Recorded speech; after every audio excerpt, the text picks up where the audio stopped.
तरह का बदलाव। मैम अभी एक कॉन्सेप्ट है, नॉट कॉन्सेप्ट, ये हुआ है अपने आप में, जिसे कहते हैं भाग के शादी करना। मैं कहीं पे घूम रहा था राजस्थान में, तो मेरा जो ड्राइवर था, मैंने उससे बात करी तो उस ड्राइवर ने कहा कि मेरे को अभी प्राइवेट गाड़ी चाहिए, टैक्सी वाली, पीली प्लेट की, जो शब्द उसने यूज किया। उन्होंने कहा कि क्यों चाहिए तेरे को? तो उसने बोला कि हमारे डिस्ट्रिक्ट में भाग के लड़के और लड़कियां बहुत शादी करते हैं, तो अगर मैं उनको टैक्सी गाड़ी में लेके चले जाऊंगा तो मेरे ऊपर कोई केस नहीं होएगा, और हर महीने में 4-5 ऐसे केस आते हैं मेरे डिस्ट्रिक्ट में, और वो जो लोग हैं वो पे करते हैं मेरे को जितना होता है उससे 4-5 गुना। तो ये भाग के शादी करने वाला जो सिचुएशन जो है और उसकी एक्सेप्टेंसी अभी भी नहीं है कि वो भाग के शादी, इसको आप किस तरीके से देखते हैं? मेरे को थोड़ा समझाइए इसके बारे में, क्या चीज है ये? देखिए, हमारे यहाँ पे जो परंपरागत जो समाज है पूरा, जिसमें जातिवादी संरचनाएं हैं पूरी, और ये जो जातिवादी जो संरचनाएं हैं इनमें कुछ का तो घनी सूतारी है और कुछ का घनी कसूतारी है, मतलब। और हर जगह के ऊपर सारे नेता सब ये बोलते हैं कि हमारे समाज के विकास के रास्ते में जात पात जो है बहुत बड़ी बाधा है। हाँ, और लेकिन जब उसको तोड़ने की जो कोशिशें करते हैं कि वो जात पात को, बाबा साहब अम्बेडकर ने क्या कहा? बाबा साहब ने कहा कि अगर जात पात को ख़त्म करना है तो रोटी और बेटी का संबंध बनाना पड़ेगा, है ना? तो लेकिन कुछ ऐसी मतलब वेस्टेड इंटरेस्ट, जिसको कहते हैं ना, निहित स्वार्थी ताकतें हैं जो आर्थिक सामाजिक रूप पे जिनका दबदबा है, मतलब समाज के अंदर, और वो उस दबदबे को छोड़ना नहीं चाहते हैं। क्योंकि अगर हमारा जो समाज है इसकी संरचना हमारे संविधान और नागरिकता, जिसको कहते हैं ना, नागरिक मतलब चाहे किसी जात का हो, किसी धर्म का हो, किसी लिंग का हो, गरीब अमीर, काला भूरा, किसा हो, वो नागरिक है। उसकी डिग्निटी जो है उसको महफूज रखना वो पूरे स्टेट और स्टेट मशीनरी सबका फर्स्ट कंसर्न है।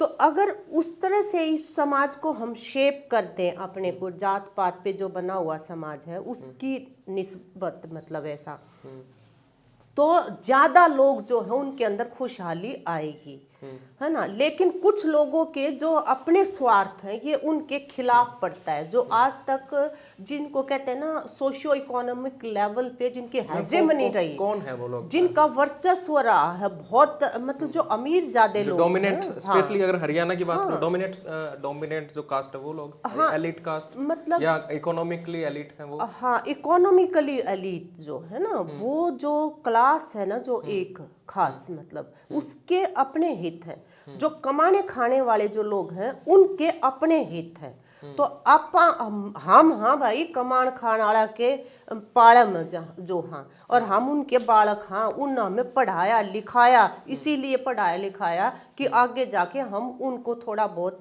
जीवन में रोशनी लेके आएंगे। और हम बिल्कुल इस बात को जो है पूरा दावे के साथ कहते हैं कि हम अपने मतलब समाज के और अपने उनके लिए हमने सबसे ज्यादा कीमत अदा करी है उस तरह से।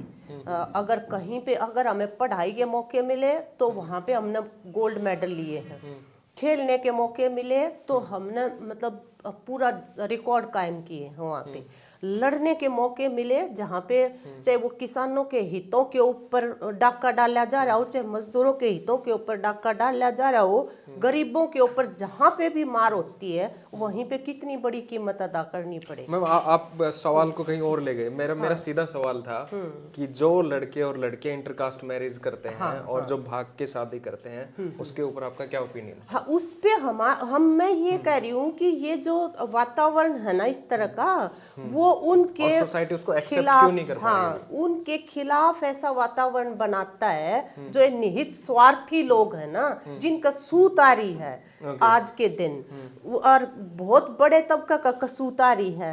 वो जो बड़ा तबका कुछ भी बदलाव करने की कोशिश करता है, अपनी मर्जी चलाने की कोशिश कर रहा है, तो जिनका सूतारी है वो उनको मतलब विलेन की जगह पे पेश करते हैं। अच्छा। और जिसकी वजह से कानूनी तौर पे वो गलत ना होते हुए भी अपनी पसंद से जो शादी कर रहे हैं उनको मतलब गांव छोड़ना पड़ता है। इसकी बजाय कि जो उनके ऊपर नाजायज दबाव बनाते हैं भाई, मतलब उनको गांव छोड़